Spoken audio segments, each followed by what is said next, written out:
Assalamualaikum warahmatullahi wabarakatuh. Bapak Ibu yang saya hormati, alhamdulillah kita berjumpa kembali dalam kajian subuh Yayasan Pendidikan As-Salam, Jalan Merpati nomor 4 Sampang Madura. Hari ini Jumat 27 Februari 2026. Tema pada pagi hari ini adalah jangan berlebihan ketika berbuka puasa.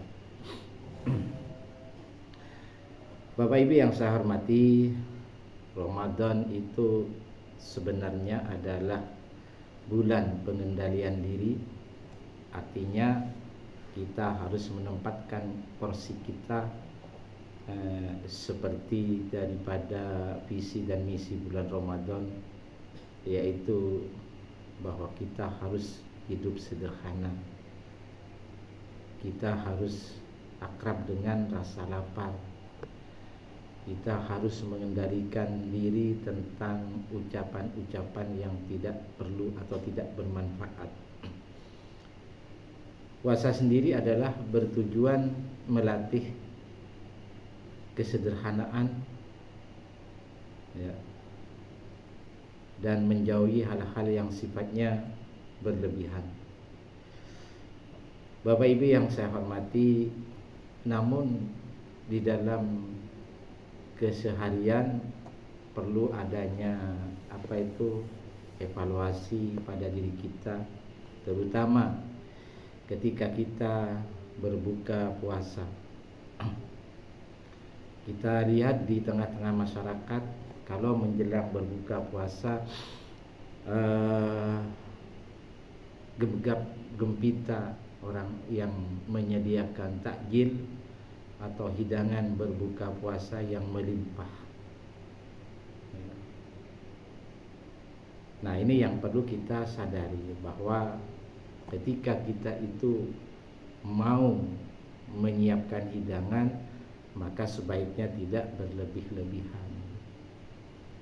Ketika kita menyiapkan, apakah itu memperoleh dari membuat sendiri atau kita beli, maka hati-hati Bapak Ibu, bahwa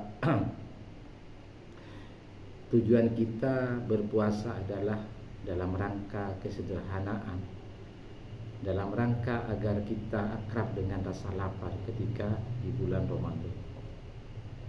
Namun demikian, kadang-kadang ini menjadi ironi,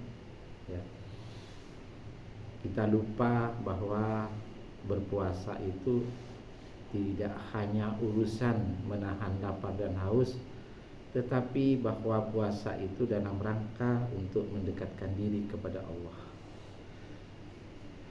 Kita lihat dalam kehidupan sehari-hari, sering kita rasakan atau kita lihat di antara kita ada yang berlebih-lebihan ketika menyiapkan buka puasa, dan yang sangat memprihatinkan, kadang kita itu menyiapkan lebih satu atau dua hidangan yang secara berbeda, tetapi ketika kita siapkan itu malah tidak habis.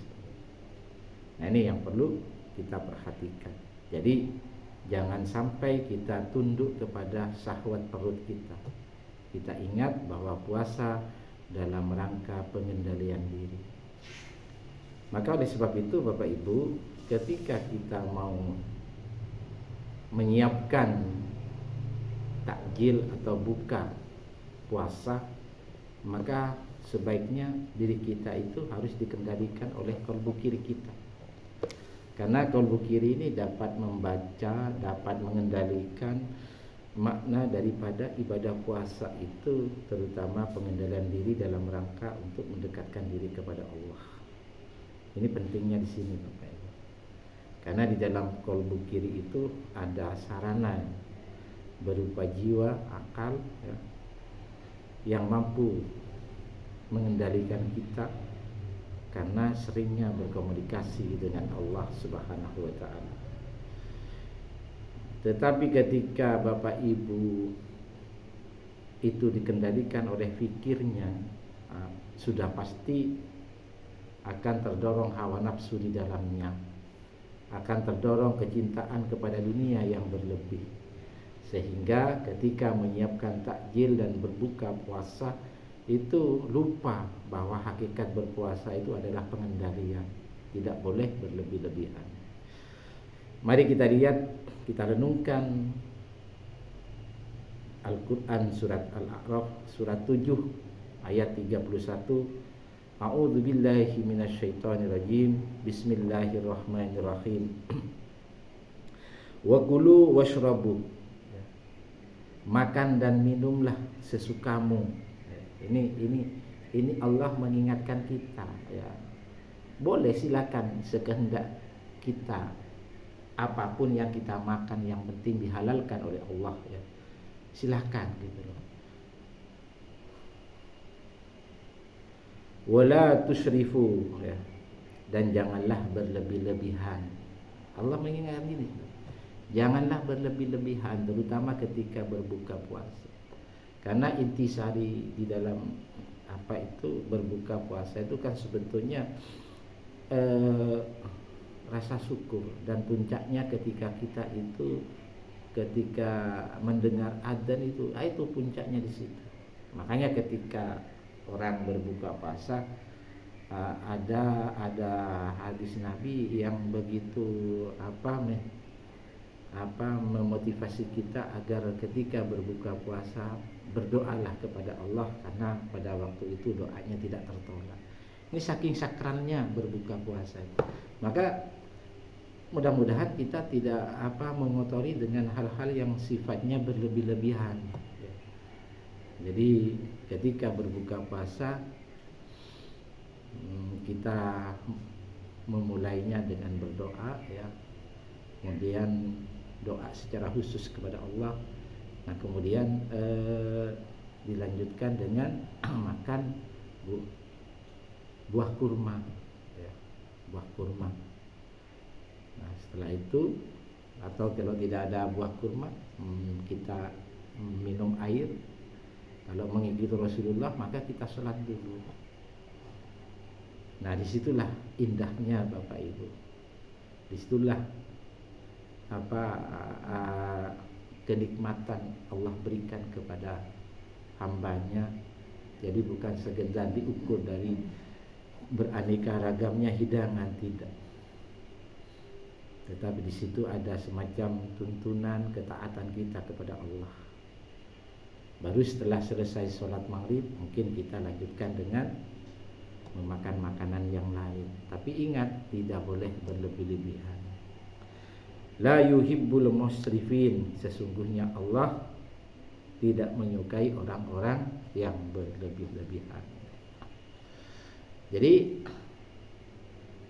arti israf atau berlebih-lebihan ini bukan sekedar soal kuantitas atau jumlah makanan yang kita siapkan, tetapi dikhawatirkan menyentuh kepada spiritual yang lebih dalam. Apa maksudnya? Karena lambung yang terus menerus disesaki dengan makanan, perlahan dan tanpa terasa akan melahirkan kolbu yang keras. Jadi kolbu kita, terutama kolbu kiri yang di dalamnya ada jiwa, ada akal, ya, maka akan terganggu ketika mendekatkan diri kepada Allah untuk secara rutin berkomunikasi dengan Allah. Kemudian perut yang kenyang juga mengganggu yang saya katakan tadi, itu mengganggu istiqomah kita, baik itu jiwa di dalam berkomunikasi dengan Allah maupun keistiqomahan kita di dalam beribadah, menyebabkan cahaya Allah itu akan terhambat turunnya. Makanya ini yang penting di sini Bapak Ibu, bukan sekedar berlebih-lebihan secara dohir saja Bapak Ibu. Jadi kalau sudah cahaya Allah itu terhambat, maka termasuk juga Al-Quran itu tidak masuk Jadi pemahaman kita tentang Al-Quran itu akan sulit juga dimasukkan ke dalam qalbu kiri, karena yang mampu menerima dan memahami tentang ayat-ayat Allah atau Al-Quran itu hanya bisa ditangkap oleh qalbu kiri, karena di dalam qalbu kiri ini ada jiwa, dan jiwa ini yang selalu berkomunikasi dengan Allah, karena kita banyak mengingat Allah, kita banyak berzikir kepada Allah. Bapak Ibu yang saya hormati, marilah kita renungkan kembali, marilah kita berbuka puasa sesuai dengan sunnah Nabi, ya, atau sesuai dengan perintah Allah. Makanlah dengan diawali dengan doa, kemudian mungkin ada doa-doa yang perlu dipanjatkan kepada Allah. Kemudian berbuka puasa diawali dengan buah kurma, mungkin bisa air. Setelah itu kita sholat maghrib dulu, baru kita berbuka yang lain. Jadi dengan demikian mudah-mudahan kita tidak berlebihan di dalam berbuka puasa, agar apa? Agar cahaya Allah selalu turun pada diri kita, agar jiwa kita senantiasa untuk berkomunikasi kepada Allah. Mudah-mudahan ini menjadi renungan bersama. Terima kasih. Wassalamualaikum warahmatullahi wabarakatuh.